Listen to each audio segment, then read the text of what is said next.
we're live.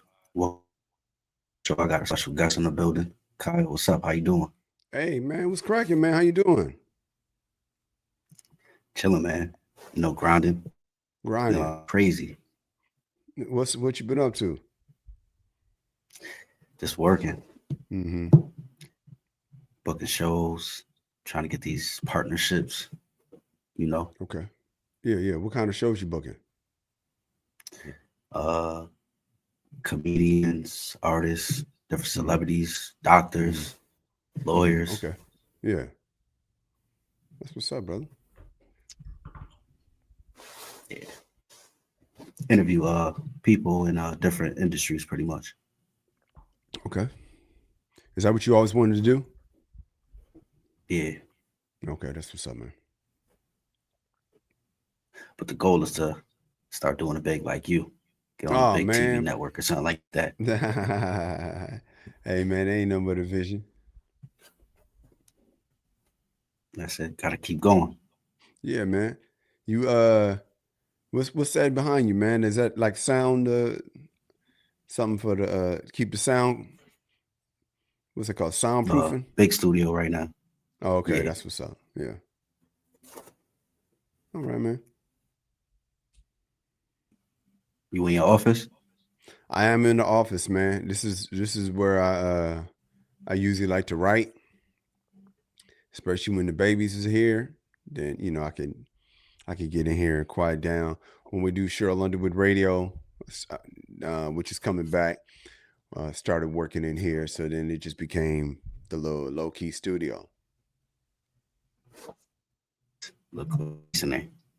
You said what? It look nice in there. Oh yeah, man. Thank you, brother. Yeah, man. This is where it goes down, man. We're just too. Are you at the house? Where you located? Connecticut. Oh, okay. That's what's up. Yeah. Are y'all considered like a suburb of New York? We like 2 hours away. Okay. They say we're just a highway in between Boston and New York. Oh, okay. Yeah, I hear that Boston, man. You sound like New Edition. Yeah. That's what's up. But yeah. I met you at your show. For people Yeah. that don't know, in Fire Show, Thank you, bro. I think he was and booed up in the front, wasn't yeah, he? yeah. Yep. What'd you say? But yeah, doing this for about 8 years. Oh, you been doing The Rome goal show? is to get in like Go Rome? radio. Okay, Yeah, that's what's up. yeah. Hell yeah, man. Then yeah, it's good to get you on Yeah, fire. dog. Yeah, man. The tour's still going. It's cool. Touring with Sheryl Underwood and Mike Washington this weekend. Cheryl and I will be in, where is it? Indianapolis, Indiana. I know they happy. Them Colts fans is happy because they winning right now. I'm not sure if they won on Sunday, but they doing better than they was. So yeah, we'll be in Indianapolis coming up, man. And holidays is coming up. I think Thanksgiving is what, next week. Golly, you Yeah, cooking, next dog? Thursday. What's cracking for Thanksgiving? You cooking? Nah, the grandma's You cooking. eat? Oh, you going to grandma? Yeah, What's grandma making? yeah. All the good stuff: turkey, Mm-hmm. stuffing, rice, Nice. sweet potatoes. Mm. How about you? Grandma. What Ah, you gonna man, be I eating? don't. You know what? It's funny, man. I had to change my diet, man. So I don't even know what I'm gonna eat. I might be one of them healthy people on Thanksgiving, man, like with salmon and vegetables, bro. I had to change it, and because I was having, my stomach was bothering me, so I just started eliminating stuff. And next thing you know, now I'm just eating, vegetables and stuff like that. So I was like, ah, man, Thanksgiving is coming. But I'm kind of used to it now, so I don't even think I'm a clown. I don't even think I'm gonna have mac and cheese this year. So maybe next year, but this year I'm gonna probably eat what I normally eat, man. Just green, you know, spinach and kale and salmon and all that boring food that is good for you, but you know what I'm saying, you got to try to spice it up, make it good, taste good. Yeah, ain't nothing wrong with that. Ain't nothing wrong with it, dog. Ain't nothing wrong with it, man. It's some positive side effects to eating good, so I'm happy about it. Yeah, man. So it's gonna be a good year. Thanksgiving coming up, holiday Mm-hmm. season. Holiday season. Since the last show that I seen you at, how many shows have you done since then? Or like Oh a road man, up? uh, a lot. Almost every weekend. Yeah, almost every weekend. And yeah, then in LA when I'm in Los Angeles, I try to work out so that I can get the new stuff ready. Trying to trying to give something new so that you know the people that come back they can see something new. But you know it's got to get you got to get it good. You can't throw anything up in front of us because we will look at you like nah, dog. Um, so you do comedy now. You a teacher too, right?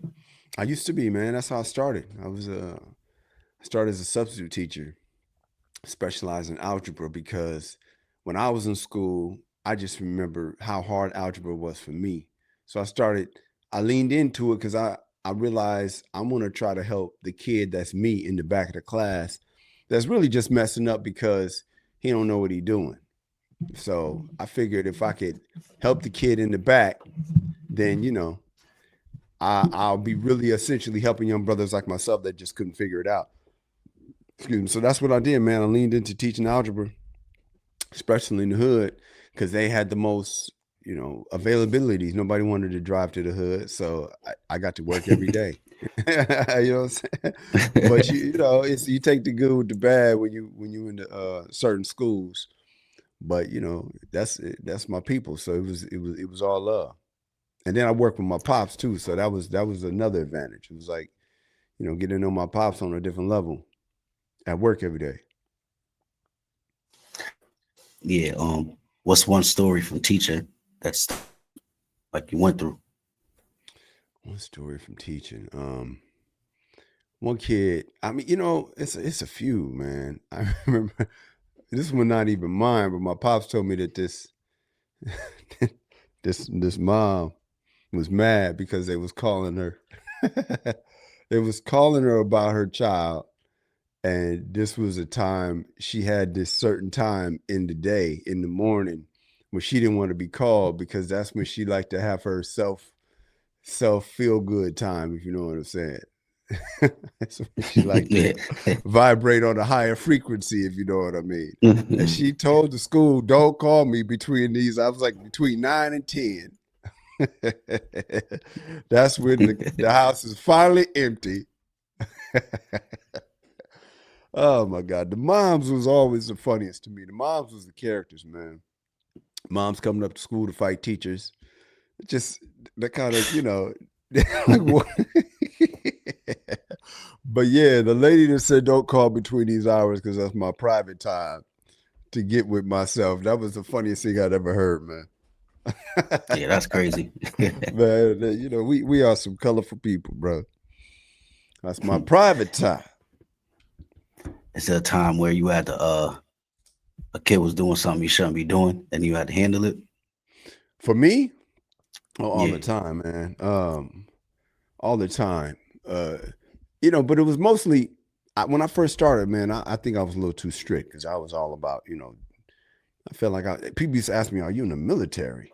You know, because I was just about, I just wanted everybody to, you know, follow the rules, and then I realized I needed to relax a little bit. But that used to be the first problems when I first started, just trying to be a little too strict. Then I had to relax a little bit and connect.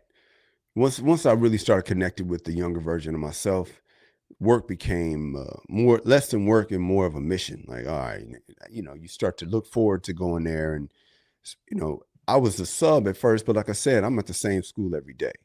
I didn't say that, but I'm telling you, I was at the same school every day, a different class every day, mostly the math class. But you know, you start bouncing around. They called us a super sub. It was a group of young black men that was at the same school, and every day we showed up, whether they called us or not.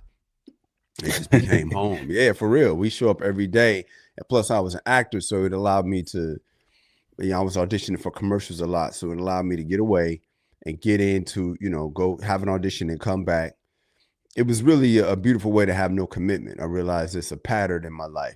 I didn't want to commit. I just want to come in, do my thing, and bounce, if you know what I'm saying. So it was a lovely time, bro. And going from teaching, you being an actor and doing Mm-hmm. comedy, Mm-hmm. it's one personal growth thing that you learn. Personal growth, that's a good question. One thing I'm learning, especially even now, is how you have to be your own head coach. And I think sometimes I started off real strict on myself, just like my teaching days. Started off really strict, and then I started loosening the rules a little bit. And I had to realize that I need to call a meeting with myself, as weird as that sounds, and just check in with myself. What are we trying to do, man? What are we trying to do? And what can we do to do it? And so I had to realize that, because I'm good at coaching. I was a football coach. I'm good at coaching on my kids, but I wasn't so good at coaching myself. And so I think I was a little too, a lot too lenient on myself. And so I had to learn to just, literally have a meeting, man. Like, all right, what we doing? Where we going? What we trying to do? Where we trying to get to? And just and hold myself accountable to it. Set goals, set deadlines, that kind of thing. I don't think I did that a lot in the middle. Towards the beginning, you get excited. You got a new project. You know how it is. You just got the equipment. You burning, but then you get that middle, and you just, it's like in a relationship. You get in that middle of the relationship, and you can kind of get slack. And so I'm just trying to tell myself, man, how can we get better on a daily basis? Having that meeting with myself, so I can figure out how to get to where I want to go. Because ultimately, I believe we have the ability to do anything we want, but we just have to. It's the challenge is to focus on it. Yeah, that's crazy because I do self meetings too. I do them self Yeah, meetings. love that, bro. Yeah, I like that, man. Having a meeting, man. All right, y'all. What do we got to work on today? What's going on, bro? Where are we? Where are we trying to For real. go? Yeah, like, where are we going with our life, man? What are we trying to do? What do we need to improve on? And you don't want to hear that from somebody else. That's fine, but you got to hear it from somebody. So you make sure you're hearing it from yourself, but you got to hear from somebody. Yep. And for what you're doing right now, what moment for you it you like, yeah, this is for me. I'm doing this. Oh, for stand up, Mm-hmm. man, it takes me back to I love the sound of laughter, man. I think about my favorite sounds, man. My favorite sounds is like, go Dodgers, the crack of the ball off the bat, that crack. I love that sound.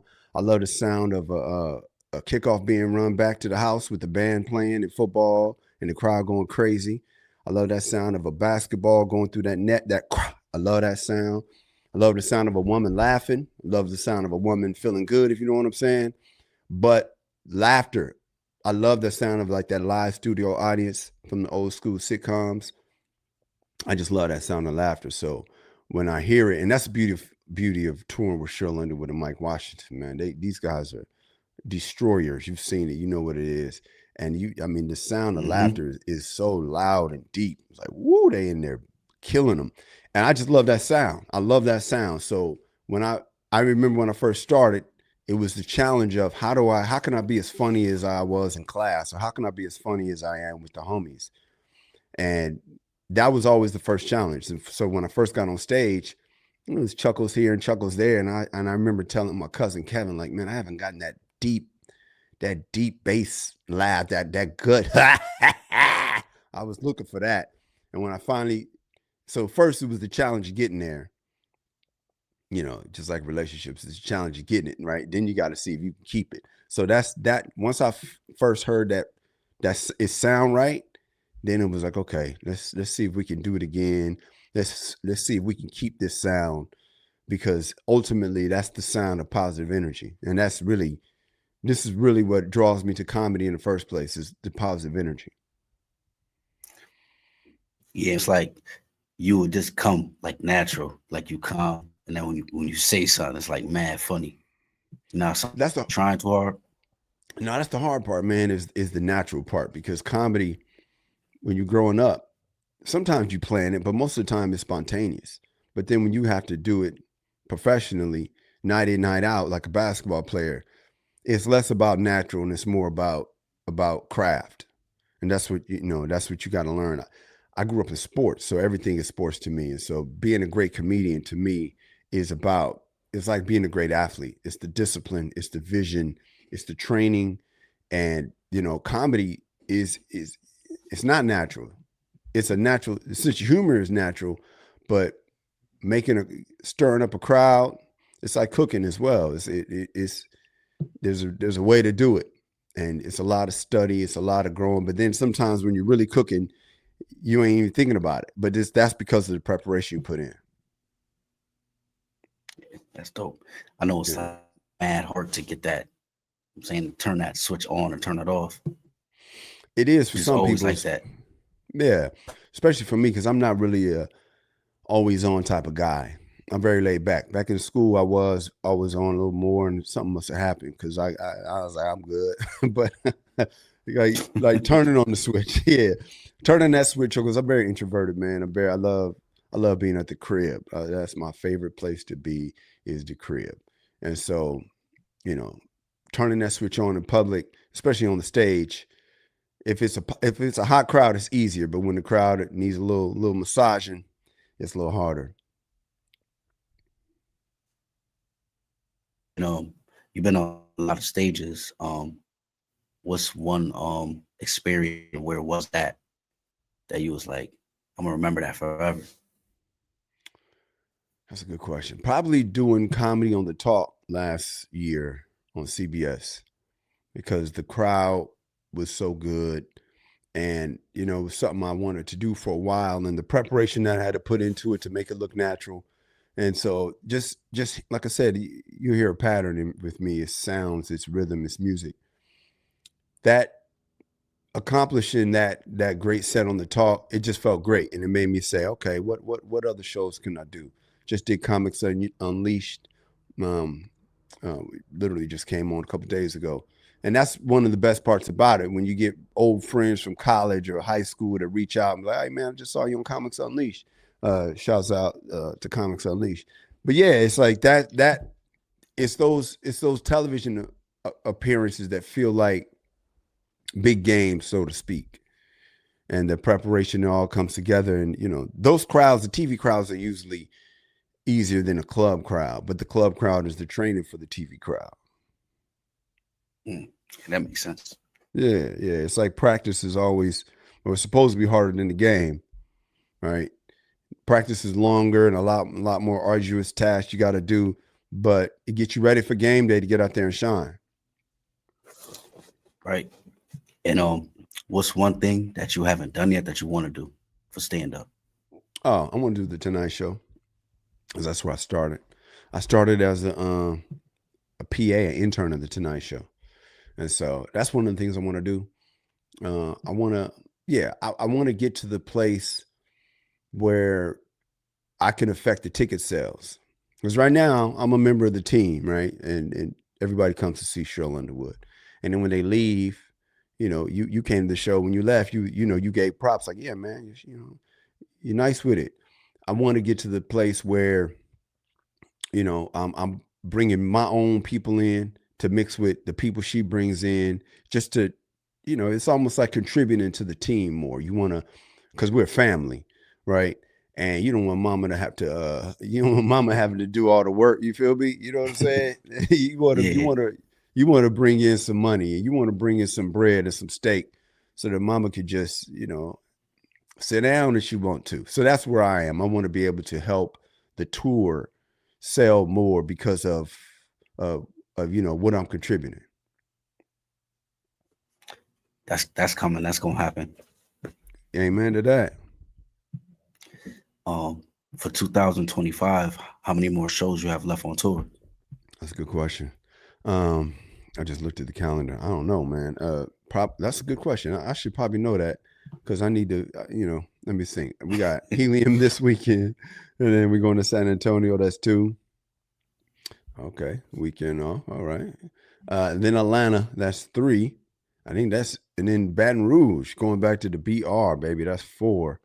and then that's it. Going back to the BR in December 19th and 20th. I think it's called Silly Rabbit, the comedy club. Looking forward to going back there. I went to college in Baton Rouge at Southern University, so looking forward to getting back to the BR. But yeah, so I forget what the number is. Might be 4, but yeah, that's okay. And right now I might be doing something for New Year's Eve. I may or may not be doing it. I gotta see. Sometimes I let you chill. Super dope, man. I really appreciate you for doing this. No doubt, man. Thanks for having me, bro. Yeah. Definitely. What's some advice you could give to somebody that wants to do stand up or, be a comedian? Study, man. Like, that's the thing I wish I would have done more in the beginning. I watched it, but I wasn't necessarily studying. Like, study it. Like, when I grew up, I was always watching funny movies and stuff, and I watched it over and over again, and I didn't realize that was actually study. But see if you could just, find somebody you love and, try to figure out what they're doing. If you could figure out almost how to write for them if you got the patience, before you even figure out how to write for yourself, figure out what they're doing, see if you can, take it apart, put it back together. We do it organically. I grew up, Eddie Murphy was my guy, so I would be doing his routines, not realizing that's part of the study. But then the next step would have been, what can you write in his voice for him? Which sounds weird, but it's like, that's how much you know the character. I know what he's doing. It's like watching game film. Once again, back to sports. Study comedy like you're watching game film, because if you ever hear Tom Brady talk about, or any of these broadcasters, they know what the person's going to do, even when they don't know. They know. I remember in the football meetings, they would be like, all right, see the center, when his hand is on his thigh, they running. And I'll be like, doggone, that's how much they watch the tape. I bet you old boy didn't even know. And I remember we was jumping the play, and he probably didn't even know he was giving the play away. But that's from us studying what he does, what he was doing. And so I would say study. And then when you finally get something together, don't make it too precious. Write it up, try it, get to open mic. And the goal, I always tell people, is get on stage so many times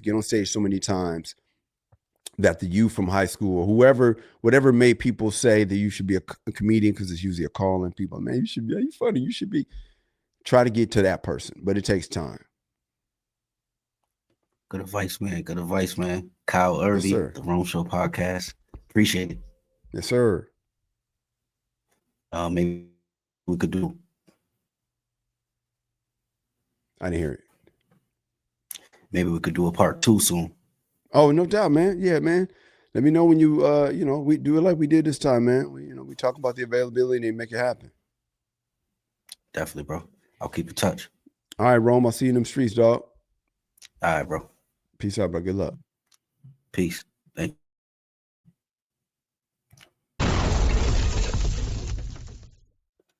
Yes, man. Another exclusive episode with Kyle Erby, stand-up comedy.